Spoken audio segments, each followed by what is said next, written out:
Alright, so I guess it's time to kind of address a couple different issues that are inside of the RDR community. Booting is by far the biggest problem that takes place between not just my clan, but every clan. My members get hit offline. Pretty much everybody inside of the community has experienced a DDoSer at some point. But I do want to make it clear. Throughout the entire history of Charon has never condoned booting. Charon has never condoned network manipulation in any way, shape, or form.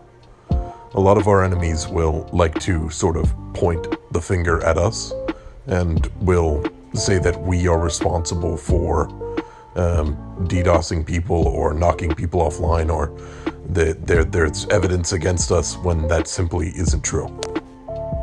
I'm basically going to break down the argument that a lot of our enemies use.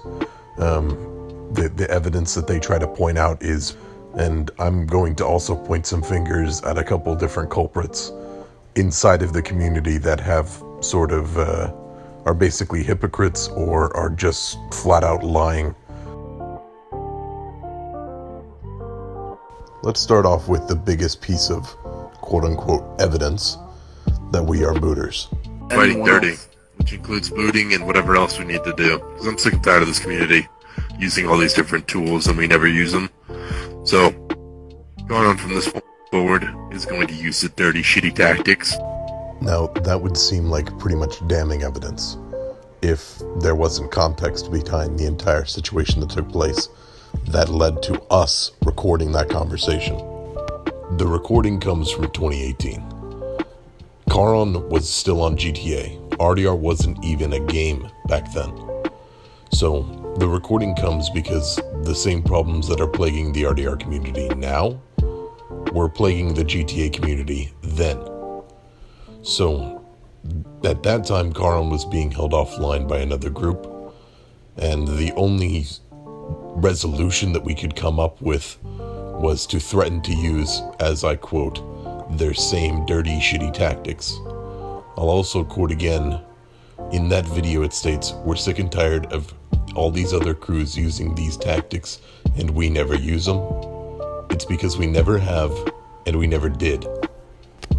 Our crew is essentially forced into a position where if we didn't make some sort of threat to get them to stop, we would have all been held offline consistently for days on end, which we were up until that point. We decided to release that recording in hopes that it would scare them into stopping, and it did. The recording is simply that. It's a threat. It never was an action. Charon never booted another crew.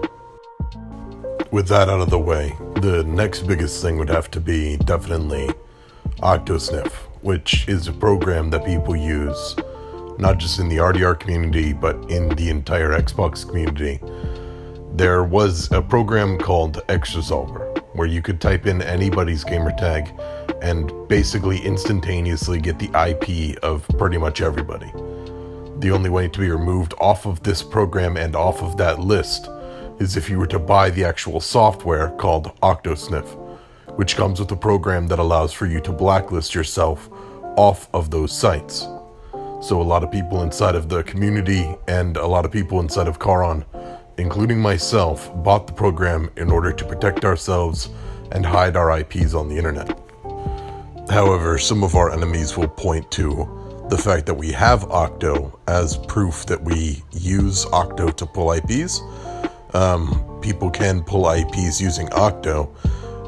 Octo is not a booter program. It doesn't come with any sort of software that can do any sort of network manipulation in any way. Octo uses just IPs, and if you want to be hidden off of Octo, you need to buy Octo. A lot of the people who criticize others for having Octo are actually blacklisted, which does mean that they do have Octo.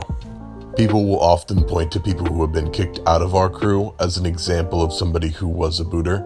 So the best example of this, and the one that is the most frequently used, is Nathan Tex, thanks to this screenshot here. However, what most people don't realize is that this is actually pretty easy and clear to clear up. If you were to just take the time to read the rest of the screenshot, you'll see right here, it shows everything. Now, to put the nail in the coffin about this entire situation, there will always be people inside of crews that break the rules. It does not mean that the crew itself is condoning the behavior that is taking place. This goes for all crews, including our enemies. There are people who will always undermine rules that take place inside of your crew. It does not mean that you should judge the entire group based upon the actions of a few.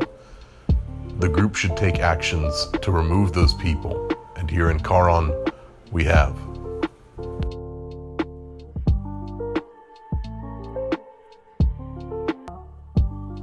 Swift, we gave you every opportunity to come and talk with us, man. We tried to give you every single out that you could take here. You want to keep running around using our name and you want to keep trash talking us and trying to put us down. Well, we're about to put you on full fucking blast. A kid, he's 12 years old, and he's called the Child of Prophecy. You can't go to jail. Yeah, so then we will bring in the Child of Prophecy, and he will make the whole system. And we will claim victory, and they can just cry and post pictures about it. That's hot. I like that.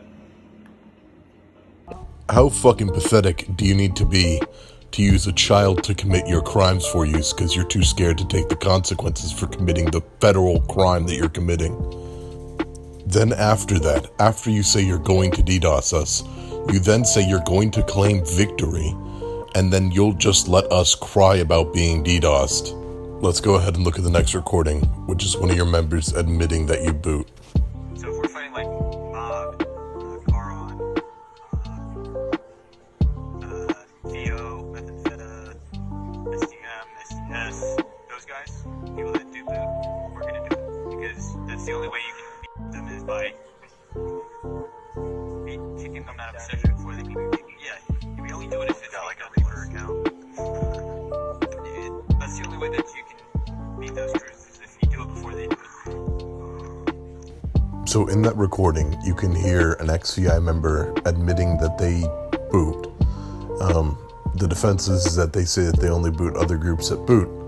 But at the same time, he also says the only way that you could beat them is by booting them first, which would make them the booters. Let's go ahead and look at another clip, which shows Swift himself admitting to getting other people to boot for him. Like, do you guys boot people or no? Like, We just find some random ass dude. We just find some random ass dude that says, "Hey, I can do it," and we're just like that. Exactly. And then just put them in a mod lobby. That's it. so like you get people to boot people for you? Why are you asking a lot of questions, my boy? Yeah, no, that's kind of sus. That's sus. Asking a lot of questions. Yeah, no, that was. You recording us? No. I mean, again, dude, you're just getting exposed for what you truly are here. We've tried to give you every opportunity to come clean about these types of things or move forward in the community. You've gone down this road. This is what you chose. So now we're going to go ahead and show a couple different screenshots from inside of your Discord that further back up the argument that you guys are not only liars, but you guys are hypocrites, and you guys are toxic for the entire community.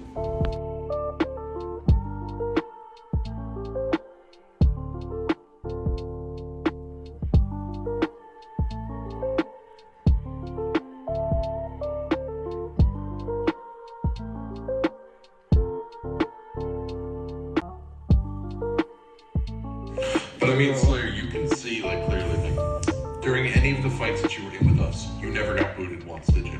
No, I haven't got booted once, and every time, I'm gonna be fully honest, every time I was in a battle with you guys, I was scared shitless. But you can see all the proof of Swift booting and everything like that. Yeah, I can see that. Oh my god. So what do you think now? I think that fucking Knight Templar, FBI, whatever you want to call them, are a bunch of DDoSing clowns, and they lie. Oh, and first Iron Rangers, since I know that you guys are watching this video, I know that you guys are in particular going to want to see these screenshots. Enjoy.